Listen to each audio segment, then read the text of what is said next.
ছোট একা একা রান্না সামলাচ্ছে, আমি কিন্তু এবার ওদিকে যাব।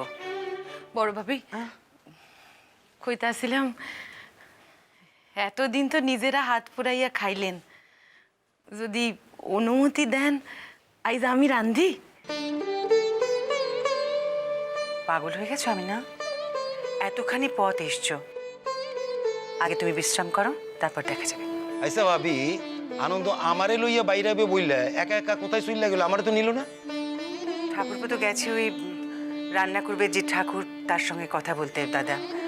তাছাড়া ওই ফর্দটাও আবার নতুন করে একটু মিলিয়ে নিতে হবে, যা যা হবে। আমি জানতাম এই ভুলখান হইবই। ভুল? কে এর ভুল? আরে রান্নার লোকের কাছে তো আমার যাওনের কথা। আরে আমি যখন আইয়া পড়ছি, হকগোল মেনু আমি ঠিক করু। আমার ভাইস্তার বিয়ে বইলা কথা, সে যে যা খুশি রান্ধনের অর্ডার দিব। জয়া, তোমার সাবুদ্দিন দাদাকে বলে দাও যে আমাদের আর আগের মতো অবস্থা নেই, চৌধুরীদের আর সে অবস্থা নেই। সেটা যদি দেখেও বুঝতে না পারে তাহলে আমাদের কিছু করার নেই। আমাদের যতটুকু সাধ্য ততটুকুই আমরা করছি। অত নবাবী চাল আমাদের পক্ষে সম্ভব নয়। ভাবি, আপনার ওই ডাক্তার স্বামীরে কইয়া দেন যে পয়া থাকলেই ওই নবাবী চাল দেওয়ান যায় না, এর জন্য মন লাগে। মন ওই জিতেন চৌধুরীর মন না থাকতে পারে, আমার আছে, শাহাবুদ্দিনের আছে। আচ্ছা দাদা, আপনারা তো দুজনে দুজনের সামনাসামনি বসে আছেন,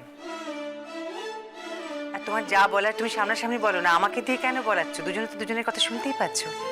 সোনারের লিগেই তো কইতাছি, আমার ভাইস্তার শাদিতে আমার পছন্দ মতোই মনে হইব। আমার অত খরচ করার সামর্থ্য নাই।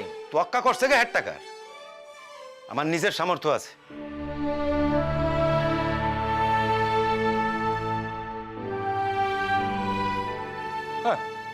ফুডানি দেখায়, চিরটা কাল ঘরে বইয়া খাইলো, জীবনে তো কোনোদিন 1 পয়সা রোজগার পাতি করতে দেখলাম না। ভাগ্যে মায়া আর আমার ভাইটা এতটা কাল এই দেশপ্রেম সহ্য করছেন, তাই এত কথা। নিজস্ব মায়ের থেকে মেলা টাকা লয়ে আসছে, এখানে আইসা ফুটানি মারবো বইলা। অন্তর মায়ের এই পরামর্শ দেওয়ানের কেউ নাই। দেখো গিয়া দেশপ্রেমের নাম কইরা মায়ের কাছ থেকে কত টাকা নিছে,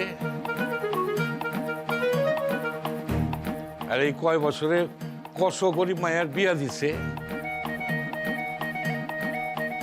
আমি আবার কামাইল লইয়া কাউরে কোনোদিন কৈফত দিই নাই, আইজও দিব না, ব্যাস।